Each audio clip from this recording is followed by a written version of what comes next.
NFL draft winners and losers of Day 2. Shedeur Sanders' stuns with slide Day 2 of the 2025 NFL Draft kept the drama running in high gear. While the stakes are inherently lower with the overwhelming bulk of top players already accounted for, Friday's action in Green Bay, Wisconsin, proved plenty compelling on its own. The shocking slide of Colorado quarterback Shedeur Sanders pushed to a point almost no one could have seen coming, with 3 more quarterbacks being taken ahead of him. Meanwhile, several teams scrambled to address needs that were overlooked on Thursday, and others turned their attention to supporting key veterans and their existing infrastructure. Being a college football nomad is no longer disqualifying for quarterbacks, especially with Cam Ward leveraging his journey from Incarnate Word to Miami, Flay, into the No. 1 draft slot. But Shaw's journey that traversed 3 schools was more winding than that of Ward, who continued to raise his game at each stop.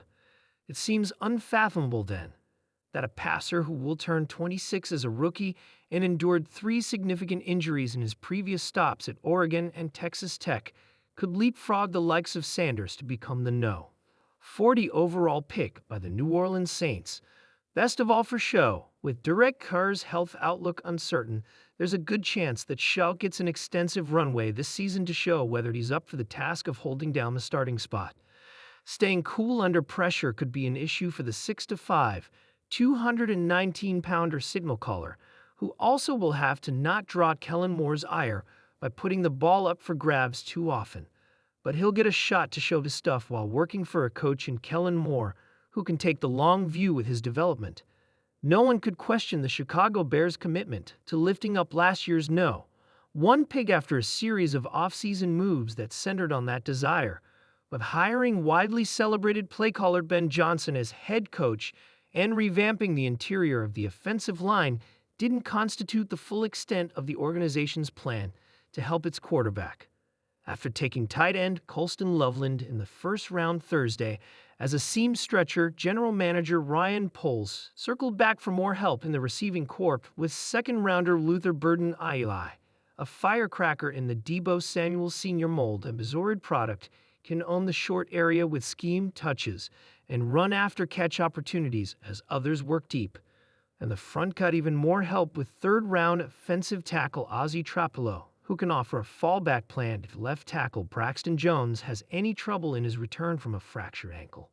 Williams wasn't the only second-year signal caller whose team made a theme of building out around him.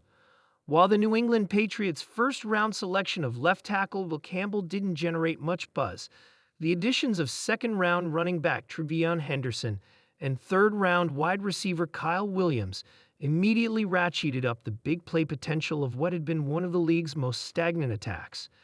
And don't underestimate how important third-round center Jared Wilson could be if his rapid growth allows him to take over for Garrett Bradbury sooner rather than later. Noticing a trend here?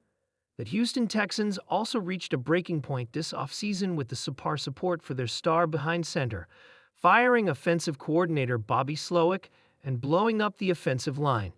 After dealing out of the first round Thursday, the Texans turned their focus to boosting their receiving corps.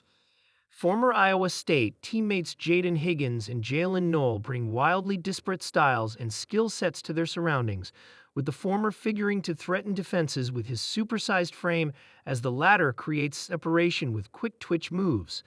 There's an element of duplication here, with Higgins drawing comparisons to Nico Collins and Noel being likened to Christian Kirk. But Houston clearly knows what it likes in its receivers, and Stroud should have a strong affinity for them too. Time to give one of the draft's more maligned decision-makers his due. Jones drew heavy scrutiny for utilizing the No.